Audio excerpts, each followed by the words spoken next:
Hello नमस्कार दोस्तों, daily news के परिवार में एक बार फिर से आप सबों का स्वागत है। जैसा कि आप स्क्रीन पे देख पा रहे होंगे, आज हम लोग दल बदल कानून के विषय में पढ़ेंगे। अभी जो राजस्थान में या मध्य प्रदेश में इन प्रकार की चीजें हुई तो दल बदल कानून बहुत प्रासंगिक हो गया है कि एग्जाम में इसके सवाल एक दो सवाल आपसे आ सकते हैं कि दल बदल कानून क्या है, कौन से अनुसूची में है, कौन से संविधान संशोधन में, या उसके प्रावधान क्या है। तो इन सभी चीजों पे हम अध्ययन करेंगे। तो चलिए हम शुरू करते हैं। परंतु इसके पहले यदि आप हमारे चैनल पर पहली बार आए हैं तो हमारे चैनल को लाइक करना ना भूलें और सब्सक्राइब करना भी ना भूलें। तो चलिए शुरू करते हैं। हमारा पहला सवाल हो जाता है कि दल बदल कानून क्या है।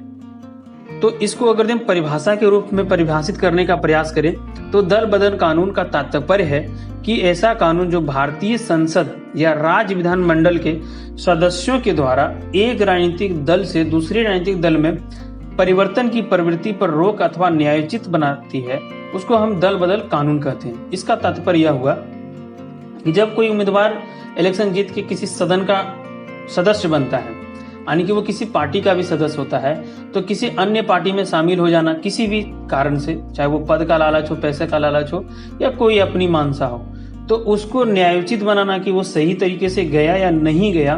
तो इन सभी चीजों को जो डिफाइन करता है वही है दल बदल कानून। आगे हम पढ़ते हैं कि इसका पृष्ठभूमि क्या था, कि दल बदल कानून कैसे आई, क्यों आया, इस विषय में हम पढ़ेंगे। यानी कि दल बदल कानून की पृष्ठभूमि। तो दल बदल कानून की मांग बहुत पहले से की जा रही थी, परंतु राजीव गांधी के समय यानी कि संविधान संशोधन 1952वां संविधान संशोधन हुआ 1985 में, जब दल बदल कानून की एक रूपरेखा तैयार की गई। 1985 में राजीव गांधी की सरकार थी, 52वां संशोधन किया गया, जिसके तहत कुछ अनुच्छेद से पहले 101, 102, 190, 191 जिनको संशोधित करके एक नई अनुसूची का निर्माण किया गया। जी हाँ, 10वीं अनुसूची का निर्माण किया गया। जो आपसे सवाल में कई बार पूछे जाते हैं कि 10वीं अनुसूची किससे संबंधित है या किस संविधान संशोधन के तहत किया गया, कब किया गया। इन सभी का सवालों का जवाब हो जाता है कि 52वां संविधान संशोधन के तहत किया गया, राजीव गांधी के समय किया गया, 1985 ईस्वी में किया गया, और यह दल बदल कानून के लिए किया गया था 10वीं अनुसूची का निर्माण। तो यानी कि 10वीं अनुसूची में क्या था कि दल बदल संबंधी प्रावधानों को वर्णित किया गया। हर इसी कारण से क्या हुआ कि 10वीं अनुसूची को दल बदल कानून भी कहा जाने लगा, और यह दल बदल कानून की पृष्ठभूमि होती है। फिर दिन चलते जाती है और दल बदल कानून में सुधार की मांग होने लगती है, और फिर 2003 में क्या होती है कि दल बदल कानून में एक फिर से संशोधन कर दिया जाता है। 2003 में यानी कि दल बदल कानून में संशोधन यानी कि 10वीं अनुसूची में क्या हो जाती है, संशोधन कर दी जाती है। 51वां संविधान संशोधन किया जाता है 2003 में, और दल बदल में के कुछ उपबंध को एक उपबंध है जिनको समाप्त कर दिया जाता है या फिर बदल दिया जाता है। आगे पढ़ते हैं कि इसका उद्देश्य क्या था, दल बदल कानून लाने का उद्देश्य क्या था। ये तो हम समझ गए कि दल बदल कानून क्या है और किस प्रकार से इसको लाया गया। इसका उद्देश्य क्या था, इस विषय में हम यदि गौर से देखें तो दल बदल कानून का उद्देश्य क्या हो सकता है, राजनीतिक स्थिरता को बनाए रखना।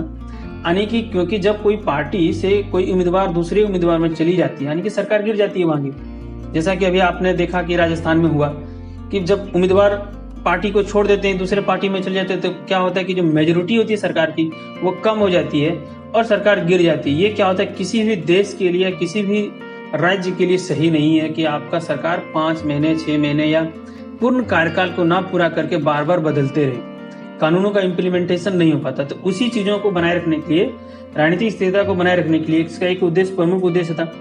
दूसरा उद्देश्य था जनादेश का सम्मान करना। यदि आप किसी पार्टी विशेष से चुनाव लड़ते हैं तो जो भारतीय जनता है यानी कि जनता है, वो उस पार्टी का मोटो देख के आपको वोटिंग करती है और आप विजयी होते हैं। परंतु विजय के उपरांत आप किसी अन्य पार्टी में शामिल हो जाएंगे, यानी कि आपका मोटो बदल जाता है। तो आपने जनता का क्या किया, जो जनादेश था, आपको जो वोटिंग मिला उसका सम्मान नहीं किया। तो इसको बनाए रखने के लिए। और तीसरा था राजनीतिक स्तर पर भ्रष्टाचार को कम करना। आप आए दिन सुनते रहे होंगे न्यूज में कि उन्होंने ये किया, पार्टी बदल ली। क्यों पार्टी बदल ली, तो 15 करोड़ रुपया घूस मिला, 2 करोड़ रुपया घूस मिल रहा था, तो पद का लालच मिल रहा था। इन सभी चीजों में क्या होता है, भ्रष्टाचार का एक बीज उत्पन्न होती है। तो इन भ्रष्टाचारों को भी अंकुश लगाने के लिए एंटी डिफेक्शन लॉ को लाया गया था। और हमारा क्या था कि निर्वाचित जो होते थे, जब अयोग्य घोषित हो जाते हैं वो, तो वहां का सीट वैकेंट हो जाती है, तो भारत सरकार के द्वारा फिर से निर्वाचन कराया जाता है उस जगहों पे। तो अनियमित रूप से क्या होता है, निर्वाचन पे खर्च बढ़ता है। उन खर्चों को कम करने के लिए भी दल बदल कानून को लाया गया था। ये उद्देश्य था दल बदल कानून लाने का। अब देखते हैं कि कौन से इसमें योग्य या अयोग्य हो जाते हैं दल बदल कानून के अनुसार से, सही या गलत क्या होते हैं। इस विषय में हम ध्यान देते हैं कि अयोग्यता का आधार क्या है कि आप अयोग्य हो जाते हैं किसी भी सदस्यता से। तो आप देखिए, उसका पहला है कि किसी सदन का सदस्य जो किसी राजनीतिक दल का सदस्य हो। अब वो क्या होता है कि इसका 2 कंडीशन है। यहाँ अगर ध्यान से देखेंगे तो 3 कंडीशन है। तो इन चीजों पे हम डिटेल से ध्यान देते हैं। कोई सदस्य है वो क्या करता है, अपने पार्टी से त्याग पत्र दे देता है, तो वो क्या हो जाएगा, अयोग्य घोषित हो जाएगा। दूसरा कंडीशन में देखते हैं, सदन अपने क्या होता है, सदन में अपने दल के विपरीत मतदान करना, यानी कि जब कोई लाया जाता है कि ये परिवर्तन करना है, ये इसमें वोटिंग होती है। आप लोकसभा राज्यसभा में देखे होंगे, किसी भी जैसे 370 के अधीन या फिर कई चीजों में वोटिंग होती है। तो वोटिंग में क्या होता है कि यदि आप किसी दल से संबंधित है, दल ने निर्णय लिया कि इसके सपोर्ट में हम वोट करेंगे, और उस दल के सदस्य ने क्या किया कि उसने विपरीत मत दे दिया, मतलब अपोज में मत दे दिया, या फिर उन्होंने क्या किया, मतदान में तो आया पर वोट नहीं दिया, ना ही सपोर्ट में ना ही अपोज में। 2 कंडीशन। तीसरा कंडीशन ये होता है कि वो वोटिंग के दिन, जिस दिन वोटिंग होना था उस दिन सदन में उपस्थित ही नहीं रहा। इन तीनों कंडीशन में क्या होता है, अगर ये 3 कंडीशन किसी सदस्य के द्वारा सदन में किया जाता है तो उनको अयोग्य घोषित कर दिया जाएगा। लेकिन अगर वो करते भी हैं परंतु 15 दिन के अंदर उनको क्षमादान मिल जाता है राजनीतिक दल के द्वारा, तो उनको योग्य घोषित कर दिया, यानी कि उनको ये एंटी डिफेक्शन लॉ लागू नहीं किया जाएगा। इस बात में गौर देने वाली बात, ये सारी घटनाएं सदन में होनी चाहिए। सदन के बाहर वो कुछ भी कर सकता है, यानी कि ऑन पेपर होनी चाहिए, ऑफ पेपर नहीं। जैसे आप देखे होंगे, उदाहरण के तौर पे सिद्धू साहब का ले लें, तो बीजेपी के थे और फिर भी बीजेपी के रहते हुए भी वो बीजेपी का मतलब एगेंस्ट में बोलते, तो फिर भी उनको अयोग्य घोषित नहीं किया गया, क्योंकि वो सदन में नहीं बोलते थे, सदन के बाहर। यानी कि ये सब चीजें सदन में होती हो तो उनको अयोग्य घोषित किया जा सकता है।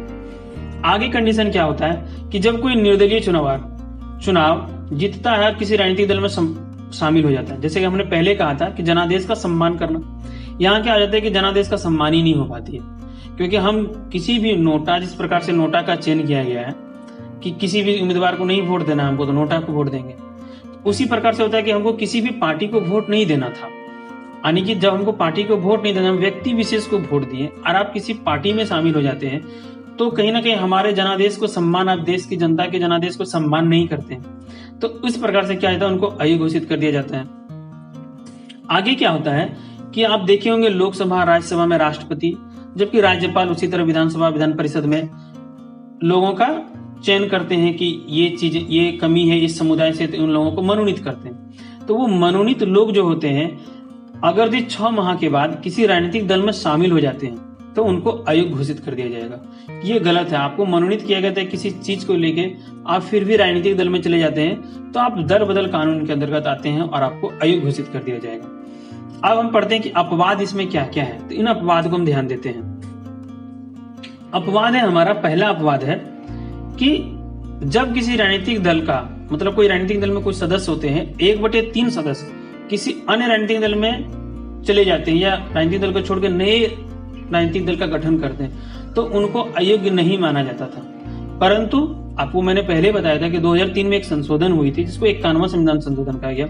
उसमें इसको बदल दिया गया, 1/3 जो था उसको बदल के 2/3 कर दिया गया। यानी कि अब 2/3 सदस्य अगर यदि बाहर चले जाते हैं तो उनको अयोग्य नहीं माना जाएगा। दूसरा देखते हैं हमारा कि आप इसमें गौर करके देखेंगे तो अपना पद को छोड़ना, पार्टी से इस्तीफा देना, जबकि जब हम लोग पढ़ रहे थे कि अयोग्य कौन होगा, तो पार्टी से कोई इस्तीफा दे देता है तो उनको अयोग्य माना जाएगा, लेकिन इस कंडीशन में अयोग्य नहीं माना जाएगा। तो कंडीशन क्या है कि अगर कोई सदन में उसका अध्यक्ष बन जाता है, जैसे लोकसभा में लोकसभा अध्यक्ष, राज्यसभा में भी अध्यक्ष होते हैं, विधानसभा विधान परिषद में अगर किसी संवैधानिक पद पे उनको चुना जाता है, तो संवैधानिक पद पे जब चुना जाता है तो उनको निष्पक्ष होना अनिवार्य होता है। यानी कि किसी पार्टी का वो रहेंगे तो वो निष्पक्षता पे उनकी संदेह हो जाएगी। तो उसके लिए क्या करते हैं, वो अपने पद से जो राजनीतिक मतलब सदस्यता है राजनीतिक दल से, उनको त्याग देते हैं और पद पे चले जाते हैं। और जब उनका कार्यकाल समाप्त होता है फिर उस राजनीतिक दल में शामिल हो जाते हैं, तो उनको अपवाद माना जाता है। यानी कि वो उनको दल बदल कानून के अंतर्गत नहीं माना जाता है, ताकि निष्पक्षता बनी रहे हमारी संविधान की। और हम अब आगे पढ़ते हैं तो निर्धारण प्रक्रिया, ये दल बदल कानून कौन, मतलब ये कौन दल बदल के अंतर्गत आता है कौन नहीं आता है, इसका निर्धारण किसी न किसी के पास तो होनी चाहिए। तो निर्धारण प्रक्रिया हमेशा से और आज तक बनी हुई है कि संबंधित सदन के जो अध्यक्ष होंगे वो उनका निर्धारण करेगी, योग्यता से संबंधित जितना भी निर्णय होगा दल बदल कानून के संबंधित वो सारा का सारा वही करेंगे। परंतु इसमें भी कई बार विवाद होते रहे क्या कि 2003 में एक मामला भी आया जो था कियोतो होलन का मामला। इसमें क्या हुआ कि जो अध्यक्ष का निर्णय था उनको बहिष्कार असंवैधानिक घोषित कर दिया गया हमारे सुप्रीम कोर्ट के द्वारा। सुप्रीम कोर्ट का कहना था कि नहीं, वो अंतिम निर्णय उनका ही नहीं होगा, क्योंकि जो अध्यक्ष होते हैं किसी न किसी पार्टी से होते ही हैं, भले उन्होंने त्याग दे दिया हो परंतु पार्टी से विचारधारा उनकी मिली होती है, तो क्या हो सकते हैं कि वो विभेद कर सकते हैं दो पार्टी के साथ, तो इस वजह से ये होती है। दूसरा कंडीशन क्या होता है कि जो लोकसभा अध्यक्ष मान के हम चलते हैं कि लोकसभा अध्यक्ष है, उनके पास क्या जरूरी कि उनके पास जो कानून की बहुत ज्ञाता नहीं हो सकती, उनके पास राजनीति का बहुत कम अनुभव भी हो सकता है कि 5 साल राजनीतिक में आए हो, लोकसभा अध्यक्ष बन गए हो, क्योंकि इन चीजों की तो कोई ड्यूरेशन नहीं कि लोकसभा अध्यक्ष का ये कंडीशन है, ये बनना चाहिए। तो हो सकते हैं इस प्रकार से कई बार मामले भी हमारे सामने आए, जैसे रवि राय करके थे, उन्होंने अपने आप को अयोग्य मान लिया कि हम में ही योग्य है कि हम किसी को अयोग्य घोषित कर सकते हैं दल बदल कानून के। शिवराज पाटिल भी उन्होंने भी ये कहा कि हम नहीं हम इन किसी को अयोग्य घोषित कर पाएंगे क्योंकि हमारे पास असमर्थता व्यक्त किया उन्होंने। तो लोग जो हमारे सुप्रीम कोर्ट है वो इस पे रिव्यू कर सकती है, पहले रिव्यू नहीं कर सकती थी परंतु अब रिव्यू कर सकती है। तो ये था हमारे दल बदल कानून के संबंधित। आपको ये वीडियो कैसा लगा हमने बताने का प्रयास किया। हमारे साथ बने रहने के लिए आप सबों का धन्यवाद। आपका दिन शुभ हो।